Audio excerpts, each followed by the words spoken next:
नमस्कार, मैं हूं राज और आप देख रहे हैं प्योर पॉलिटिक्स। तो ममता बनर्जी का साथ अब उनका साया भी छोड़ता जा रहा है।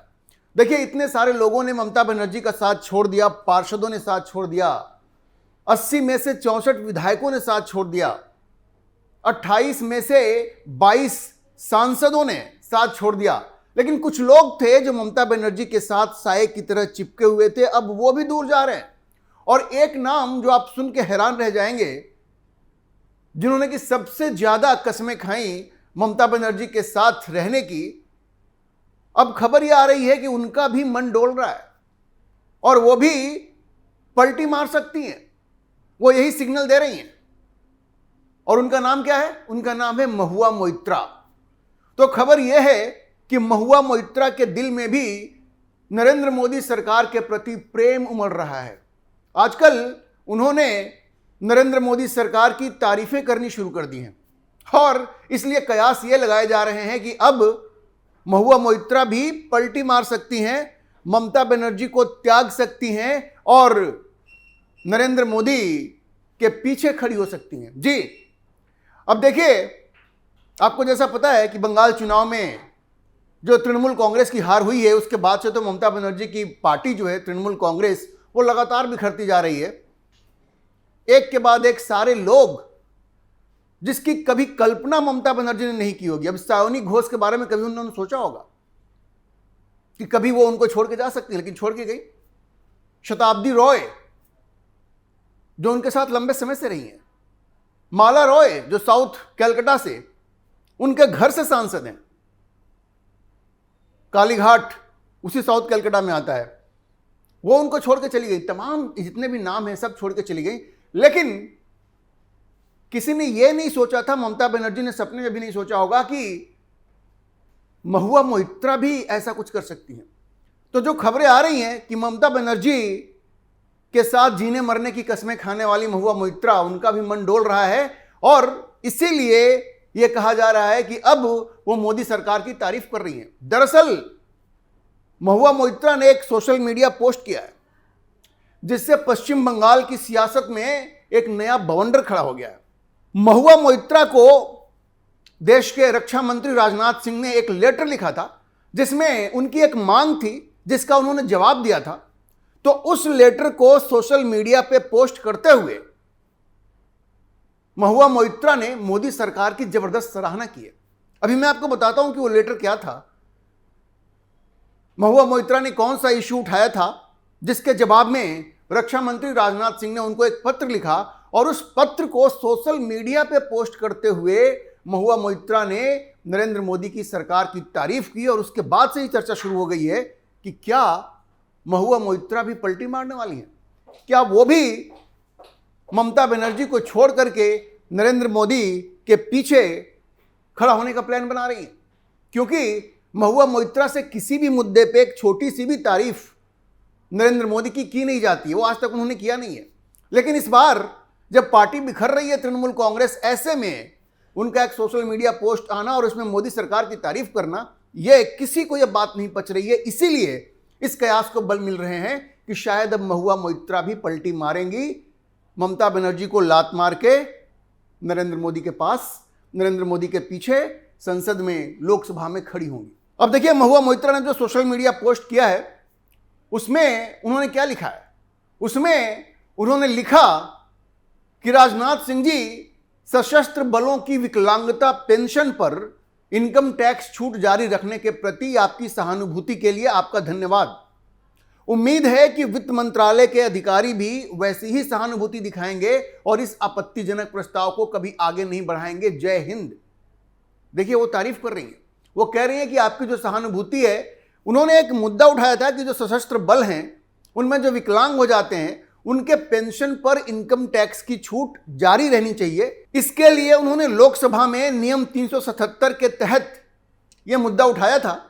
उसके जवाब में रक्षा मंत्री ने महुआ मोइत्रा को पत्र लिखा है। बहुत सामान्य प्रक्रिया है, देखिए, बहुत सामान्य चीज है। उन्होंने लोकसभा में एक मुद्दा उठाया और उस मुद्दे के जवाब में जो रक्षा मंत्री हैं उन्होंने उनको पत्र लिखा।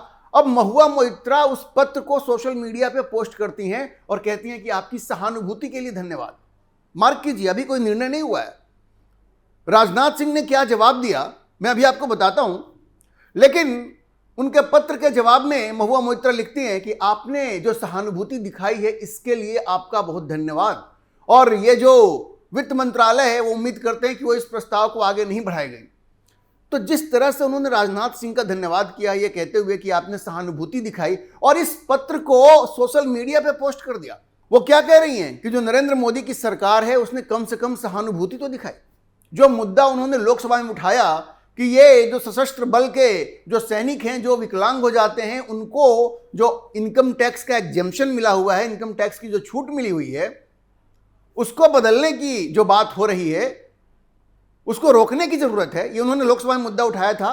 तो राजनाथ सिंह ने कहा कि भाई देखिए, अभी ये जो पेंशन है जो छूट दी गई थी वो हटाई नहीं गई, अभी इसकी समीक्षा हो रही है, समीक्षा हो रही है, और ये वैसे मामला वित्त मंत्रालय के अधिकार क्षेत्र में आता है।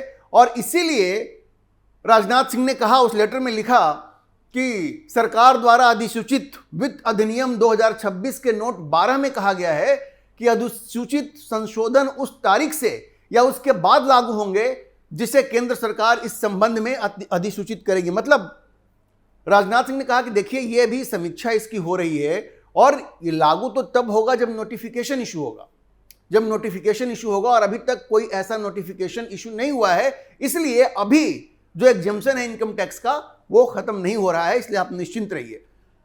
अब ये एक सामान्य पत्राचार है, उन्होंने लोकसभा में एक मुद्दा उठाया और राजनाथ सिंह ने इसका जवाब दिया, लेकिन उन्होंने क्या किया, उन्होंने इसको सोशल मीडिया पे पोस्ट कर दिया और कहा कि भाई आपने सहानुभूति दिखाई, इसके लिए आपका धन्यवाद। अब उम्मीद है कि वित्त मंत्रालय भी इसी तरह से सहानुभूति दिखाएगा। यहां से जो सांसद जो कभी भी केंद्र सरकार की, नरेंद्र मोदी की सरकार की तारीफ नहीं करती हैं, वो अब कह रही हैं कि आपने सहानुभूति दिखाई, इसके लिए आपका धन्यवाद। तो यहीं से ये कयास लगने शुरू हो गए कि क्या महुआ मोइत्रा भी अब पलटी मारने वाली हैं।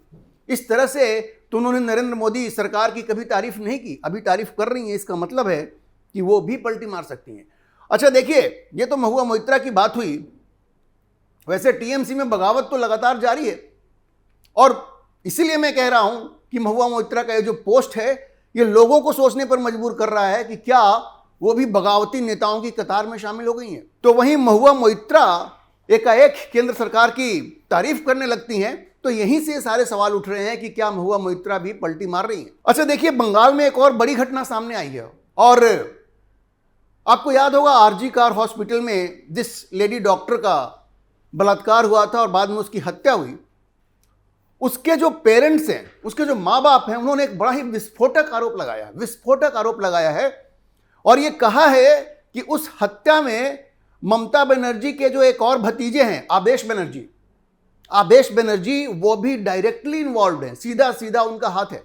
ये आरोप लगाया है आरजी कार हॉस्पिटल में जिस महिला डॉक्टर की हत्या हुई थी, बलात्कार हुआ था, उनके पेरेंट्स ने, उनकी जो माँ हैं वो तो ऑलरेडी विधायक हैं, तो माँ जो विधायक हैं और जो पिता हैं, दोनों ने आरोप लगाया है कि उस हत्या में, उस बलात्कार में ममता बनर्जी के एक और भतीजे आबेश बनर्जी डायरेक्टली इन्वॉल्व हैं, सीधे सीधे उनकी संलिप्तता है, और ये कहा है कि आबेश बनर्जी को बुला करके उनसे भी पूछताछ होनी चाहिए। अब देखिए आरोप क्या है उसको समझिए।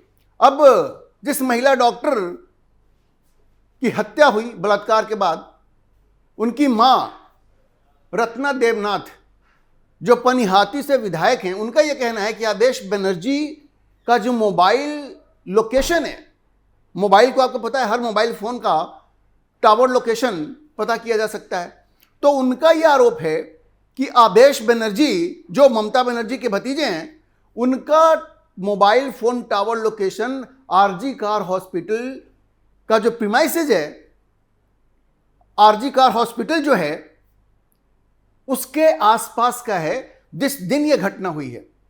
मतलब 9 अगस्त 2024 की रात को आबेश बनर्जी उसी हॉस्पिटल के आसपास थे, ऐसा आरोप लगाया है जो विक्टिम थी, जिस महिला डॉक्टर की हत्या हुई बलात्कार के बाद, उनकी मां रत्ना देवनाथ ने आरोप लगाया है, जो कि पानीहाटी से विधायक भी हैं।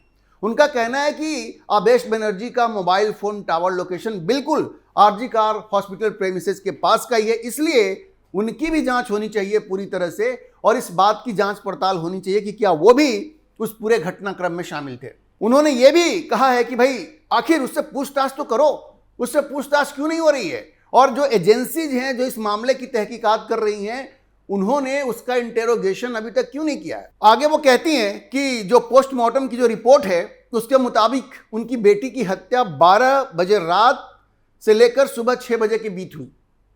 रात के 12 बजे से सुबह 6 बजे के बीच हत्या का टाइम पोस्टमार्टम रिपोर्ट बता रहा है।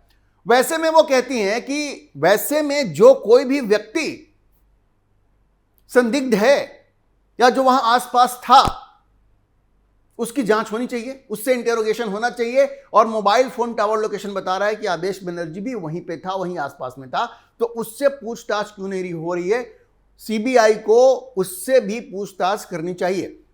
उनका कहना है कि सीबीआई ने पानीहाटी के जो विधायक थे निर्मल घोष और पानीहाटी म्यूनिसिपैलिटी चेयरमैन सोमनाथ डे, इन सबों से जांच पड़ताल की है, इन सबों से पूछताछ की है, तो आदेश बनर्जी को क्यों छोड़ा गया है, उनसे पूछताछ क्यों नहीं हो रही। तो देखिए बहुत बड़ा गंभीर आरोप है। और उनके जो पति हैं शेखर रंजन देवनाथ, रत्ना देवनाथ तो विधायक हो गई जो उस महिला डॉक्टर की मां हैं, भारतीय जनता पार्टी से विधायक हैं। जो पति हैं उनके शेखर रंजन देवनाथ, उन्होंने भी इस आरोप को दोहराया है और कहा है कि आदेश सीधे सीधे उनकी बेटी की हत्या में शामिल है। उन्होंने कहा, देखिए यह आरोप बड़ा गंभीर है। वो कहते हैं कि आदेश बनर्जी जो ममता बनर्जी के भतीजे हैं, उन्होंने हॉस्पिटल के उस बाथरूम में शावर लिया था, मतलब स्नान किया था। और क्यों स्नान किया था? क्योंकि उसके शरीर पर खून के धब्बे थे, खून पड़ा हुआ था, खून के छींटे थे। ये उनके पति आरोप लगा रहे हैं, ये उनके पति आरोप लगा रहे हैं। और आगे कहते हैं कि ये वही बाथरूम है जिसको बाद में डिमोलिश कर दिया, जिसको बाद में ढा दिया गया हत्या के बाद। मतलब जो सबूत थे जिसमें खून के छींटे थे, उस बाथरूम को बाद में डिमोलिश कर दिया गया। उसी बाथरूम में आदेश बनर्जी ने स्नान किया था, शावर लिया था, यह आरोप है। तो आप समझिए कि यह जो आरजी कार हॉस्पिटल में जिस महिला डॉक्टर की हत्या हुई थी, उस मामले में भी ममता बनर्जी के एक और भतीजे बुरी तरह से फंस रहे हैं। बात भतीजे की नहीं है, ये इस जांच की आंच तो ममता बनर्जी तक आएगी। अभिषेक बनर्जी के बारे में ही लोग अब तक जानते थे, अब एक आदेश बनर्जी भी आ गए हैं। आदेश बनर्जी और अभिषेक बनर्जी अब दोनों लोगों की नजर में खलनायक बन गए हैं। अच्छा देखिए, इस बीच ममता बनर्जी की एक और मुश्किल बढ़ गई है। उनका जो बैंक अकाउंट है, 3 बैंक अकाउंट उनका सीज हो गया है। 440 करोड़ उनका सीज हो गया है। वजह क्या है कि तृणमूल कांग्रेस में जो फूट हुई है उसका यह परिणाम है। और देखिए, उसके पहले जो ट्रेजरर हुआ करते थे, उन्होंने, अरूप विश्वास उनका नाम है, उन्होंने यह पत्र लिख दिया था कि भाई पार्टी में फूट हो गई है, इसलिए बैंक अकाउंट से पैसा निकालने में सावधानी बरती जाए, बहुत केयरफुली पैसा निकालने की अनुमति दी जाए या उसको ना ही दिया जाए। अब बैंक ने क्या किया कि उस पर एक्शन लेते हुए ये 3 बैंक अकाउंट से पैसा निकालना बंद कर दिया, उस पर रोक लगा दिया। तो कम से कम 440 करोड़ जो तृणमूल कांग्रेस का फंड है वो रुकने जा रहा है। वो फंड रुकने जा रहा है तृणमूल कांग्रेस का। तो सोचिए, ममता बनर्जी के लिए एक और मुश्किल है। और दरअसल हुआ क्या है कि अरूप विश्वास ने जो पत्र लिखा था, अब ममता बनर्जी कह रही कि नहीं नहीं, ये जो पत्र है ये तो उस व्यक्ति ने लिखा है जिसको हमने हटा दिया है, हमने नया ट्रेजरर बनाया है, लेकिन वो तो पत्र चला गया। बाद में सफाई दे रही है। ये इतना कंफ्यूजन की स्थिति है कि बैंक ने कहा कि नहीं, ये 3 जो बैंक अकाउंट है उनके वो फ्रीज कर दिए गए हैं और 440 करोड़ रुपया फ्रीज हो गया है। तृणमूल कांग्रेस का कोई भी व्यक्ति पैसा इन 3 बैंक अकाउंट से नहीं निकाल सकता है। तो आप ये समझिए कि ममता बनर्जी की मुश्किलें लगातार बढ़ती जा रही हैं। बैंक अकाउंट फ्रीज हो गया, कम से कम 3 तो भी फ्रीज हो ही गया है। उनके एक और भतीजे आदेश बनर्जी, वो अब शक के दायरे में आ गए हैं। उन पर गंभीर आरोप लग रहा है कि जो आरजी कार हॉस्पिटल में जिस महिला डॉक्टर की हत्या हुई, बलात्कार हुआ, उस घटना में उनके एक और भतीजे आदेश बनर्जी सीधे डायरेक्टली इन्वॉल्व थे।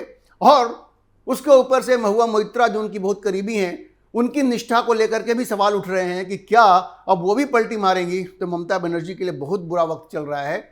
आने वाला समय उनके लिए बहुत ही कठिन होने वाला है। उनको बैठ के सोचना पड़ेगा कि आगे की राजनीति उनको कैसे करनी है और क्यों उन्होंने अपने 15 साल के शासनकाल में गुंडे बदमाशों को बढ़ावा दिया और क्यों अभिषेक बनर्जी को पार्टी पे थोपने की कोशिश की।